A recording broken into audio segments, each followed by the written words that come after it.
नमस्कार दोस्तों, अगर आप भी म्यूचुअल फंड में इन्वेस्टमेंट करते हैं तो ये आप जान लीजिए कि म्यूचुअल फंड में दो तरीके से इन्वेस्टमेंट होता है। एक होता है रेगुलर प्लान जो म्यूचुअल फंड डिस्ट्रीब्यूटर के थ्रू होता है, और एक होता है डायरेक्ट प्लान जो आप म्यूचुअल फंड स्कीम में डायरेक्टली कर सकते हैं। यहाँ फर्क समझते हैं कि दोनों में क्या डिफरेंस है और कौन सा ज़्यादा फायदेमंद है।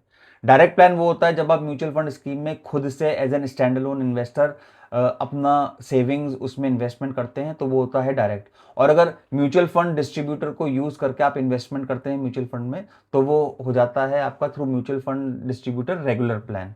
तो यहाँ फर्क समझते हैं कि दोनों के बीच में क्या डिफरेंस होता है। या दोनों के बीच में जो डिफरेंस होता है वो कॉस्ट का डिफरेंस आता है। तो कॉस्ट कैसे काम करती है कि अगर हम डायरेक्ट इन्वेस्ट कर रहे हैं तो म्यूचुअल फंड डिस्ट्रीब्यूटर नहीं है, डिस्ट्रीब्यूटर नहीं है तो उसका ब्रोकरेज या मार्जिन नहीं है या उसका कमीशन नहीं है।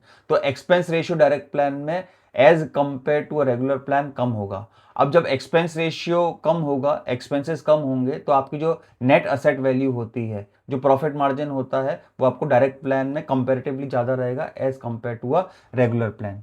तो क्योंकि ये एक्सपेंस रेशियो एक लेवल का होता है, तो हो सकता है कि छोटे टर्म में आपको इसका ज़्यादा फर्क ना पड़े, लेकिन over a period of time अगर हम लॉन्ग टर्म इन्वेस्टमेंट करते हैं तो काफ़ी लंबे समय में ये आपके प्रॉफिट के ऊपर काफ़ी अच्छा हिट कर सकता है।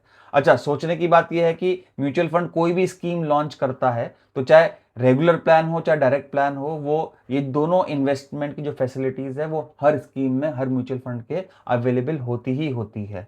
तो आप ये जरूर चेक कर लें कि किन फंड्स का डिस्ट्रीब्यूटर के थ्रू एक्सपेंस रेशियो कितना है और डायरेक्ट एक्सपेंस रेशियो कितना है। उस हिसाब से कंपेयर करके, कॉस्ट को एनालिसिस करके आप म्यूचुअल फंड इन्वेस्टमेंट किस तरीके से करेंगे उसके ऊपर डिसीजन ले सकते हैं। बिकॉज ये कॉस्ट एक बहुत बड़ा फैक्टर होता है जब हम लॉन्ग टर्म ग्रोथ अपने कैपिटल का कंसिडर करना चाह रहे हैं। वीडियो अच्छी लगी हो तो लाइक कीजिए, चैनल को अभी तक सब्सक्राइब नहीं किया तो सब्सक्राइब जरूर कर लें। मिलते हैं नेक्स्ट वीडियो में, तब तक के लिए धन्यवाद।